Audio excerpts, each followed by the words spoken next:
welcome back to the Angry Cider Garage. Today I'm going to be making some pens. My wife and I are going to Abu Dhabi in the UAE to stay with a friend for close to a month. So entire month of February we'll actually be in the UAE. I'm going to bring some gifts from my friend Sultan. His father, brothers, I think there's some other people in the household. So decided to make some pins. I'm going to make a few types. I've got these whiskey barrel staves. I think they're actually from Buffalo Trace. Bourbon. So Buffalo Trace. You can see they've got a nice char on there. Pretty big blanks. These are nice blanks. You smell them, still smell the bourbon on them. So smoking bourbon, they're awesome. I've probably made a couple dozen pins in my life. I'm definitely not an expert. I would still describe myself as a amateur pin maker, but I can at least make at least a somewhat decent pin. I'm sure there's lots of videos on how to make a pin. I'll kind of show you what I do. So let's get started. So today I'm actually going to cut out all the blanks for the pen. So I'm going to make 7. So I've got 5 pieces of the whiskey barrel or bourbon barrel wood, and then I've got 3 of these. Of course, I don't need 3; I just need 2. But basically, these are just laminated wood that's been dyed. Should make for a pretty cool looking pin. So we'll see. I like using the, this is from Penn State Industries. It's a DuraClick everyday carry pin. I think I've got 5 that are in gunmetal, and then another 2 that are in stainless. So these will go with the bourbon barrels. These will go with these multicolored ones.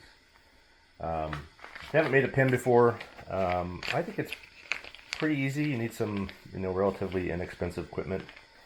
But the first step is, depending on the kit, you'll have these little brass barrels. So the first step is to basically cut your wood blank to size. You really just want it a little bit bigger, at least longer than this barrel size. So these are like 2 3/4 inches. So I'll probably add a little bit of 1/4 inch on each side. But effectively, you cut those to length. We'll go to the drill press. We drill a hole down the center. We then super glue these in. So you'll spread some glue on here. I've got this handy little applicator. Keeps super glue off of my fingers. Let those sit a little bit. Once you have those glued in, you have to trim down the sides. So I have this trimmer kit. It's not necessary. You can certainly, if you got like a sanding wheel, sanding disc, you can sand down to that. But this really just makes, this will go in that barrel and actually trim down the ends of the wood. Nice to have, makes it a little bit easier. I'll talk more about it when we get to that point, but basically you trim these down until, what I've found is that trim these down until this becomes shiny, but we'll see more about that when we actually do that. Once you have those trimmed down, depending on your particular pin kit, you might have 1 or 2 of these. This particular kit just has 1. You'll actually mount that on this mandrel, and then each pin kit may have different, these are basically bushing guides, so different bushing. So you'll basically put this on the mandrel as well. Then as you're turning the pin in the lathe, you basically turn down to this mandrel size, and then, this bushing size, and then once you're done, you can actually assemble the kit, and everything will line up with all the parts in the kit. But again, we'll see more about that here in a little bit.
So now that we have our blanks cut to size, basically got 5 of the whiskey bourbon barrels, and then 2 of the basically laminated and dyed wood.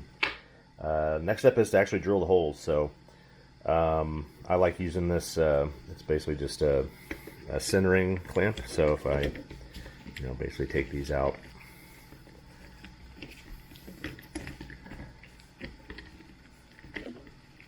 put this in, it roughly centers it. Doesn't have to be perfect. Again, we're basically going to use this 8mm drill bit. Go down the center of this, really just enough for this. So really all you need is enough clearance to get this this tube in there. For these bourbon barrel stays, they're a little big. I might try and see if I can knock down the corners to save myself some time on the lathe. I don't have my table saw set up. That's probably how I would do it, but I probably don't want to set it up, so I'll probably just go ahead and spend too much time kind of roughing that out on the lathe. So at this point, I'll go ahead and get the drill press set up, and then we'll take this over to the drill press and drill out all these holes.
All right, we got all of our blanks drilled out.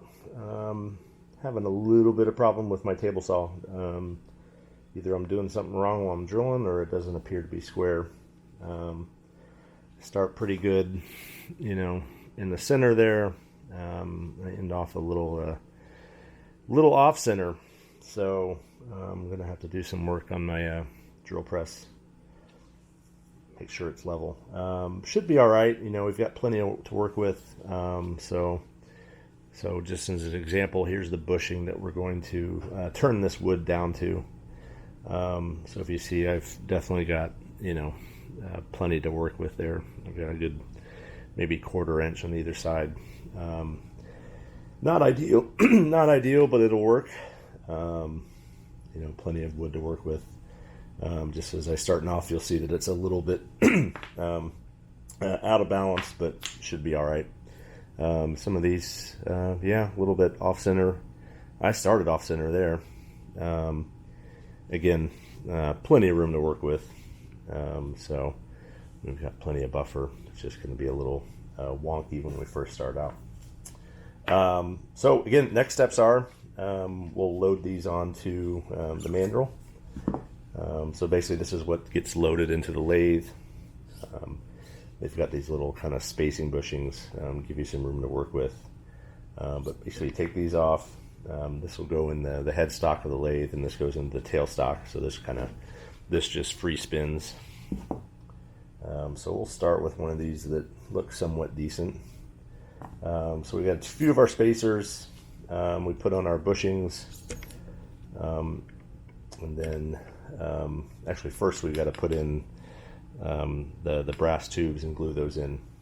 By the way, if you can't tell, this channel is going to be all about highlighting my mistakes. So I'm going to try not to edit anything out. Hopefully you can learn from all of my mistakes. So I'm going to show you all of the goof ups that I do. Number one, my drill press out of square. I'll need to fix that.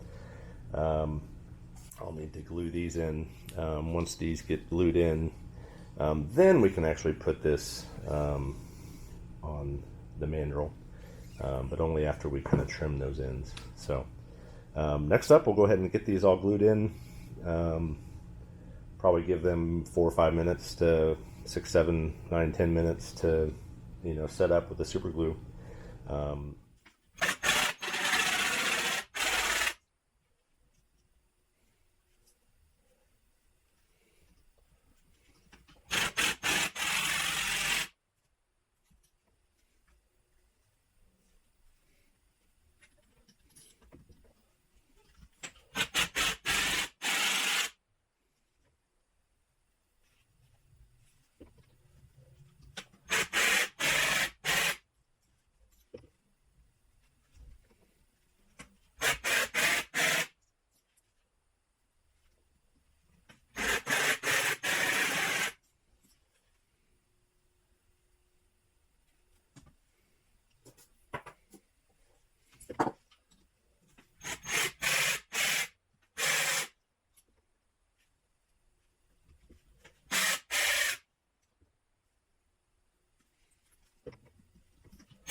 Okay, now we got all of our holes drilled, got our barrels lined up. Had a few issues. Looks like I didn't glue one of them, so I had to give it time to glue up. So again, at this point we'll take our mandrel. Go ahead and take off these spacers. I have these guide bushings on there, and then a few more spacers in there as well. So we'll start off with the bourbon barrel ones. We'll go ahead and pick this one, doesn't really matter. So basically load those on. You want to load your guide bushing. That guide bushing will typically go into that the actual brass barrel that we just had put in there. So you'll see that went in there nice. We'll go ahead and load the other one in there. And again, we got a few spacers to just give us some room to work with on the lathe. And then once we have that, basically this whole thing mounts on the lathe, and we'll go ahead and start turning.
turned. So all turned, polished, and sealed. We can actually start to assemble them. And really all I do is start with the instructions, try and lay everything out in order of the instructions. So if you'll see, we've got the tip, and then the tip coupler. This is actually going to go into the tube that we've glued into our pin blank. Then the clip, and then the cap coupler. I've actually got a little vise that actually presses these together. You don't need this. It certainly helps, but what I've in the past, I've actually just used a clamp to do this. So or if you have a vise, you can use a vise to push these together. So this definitely isn't needed, but you know, definitely makes things easier. Another thing that I've learned is that I'll take a look at these. Sometimes I have different profiles. There might be little blemishes in it. So in this case, there's actually a little nick that was in the wood. The rest of it's fine. But the clip is basically a good way to kind of hide those little imperfections. So as I'm pushing these parts together, I will go ahead and, you know, align this with you know, maybe some little imperfection, so that's kind of hidden underneath the clip. So just something that I've kind of picked up. But we'll go ahead and start. We'll go ahead and we start by screwing this together. We'll actually push this in, and then this particular clamp has like a little spot for the actual pin tip. But we basically just take this, and if you look, it actually stops, and if you look at this gap, it actually start to push that together. And we really just want to stop once that's pushed in, and this will actually give way a little bit too, so that you got some cushion on that. And then we can repeat with the rest of it. So with the back end of this does require kind of moving this down a little bit. So once we have that moved down, we can go ahead and press in the back of it. And again, I'm going to look for that little imperfection that I had. And then I can actually cover that up. So maybe difficult to see, but got a little imperfection right there. So we'll go ahead and align this clip with that little imperfection. And then we're going to go ahead and push this in. You can see that actually start to clamp down. Now we've got that pressed in. So once we have that, we have a nice pin. We can take the rest of the parts. In this case, we've got a pin, a refill. I believe these take Parker refills, so pretty much all of them are a standard type of refill. Actually push that in, and then we add our click mechanism.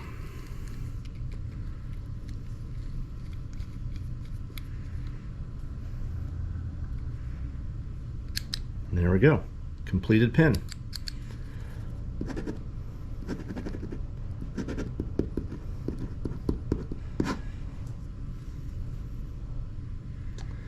Now we just have 6 more to go.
So I like to do a little bit of a quality check, make sure that this doesn't, the clip doesn't move around or spin freely.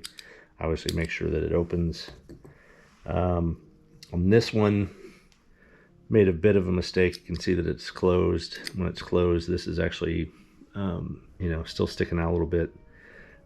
Easy enough to fix. One of the things I like about this pin kit is that if we go ahead and take out the click mechanism,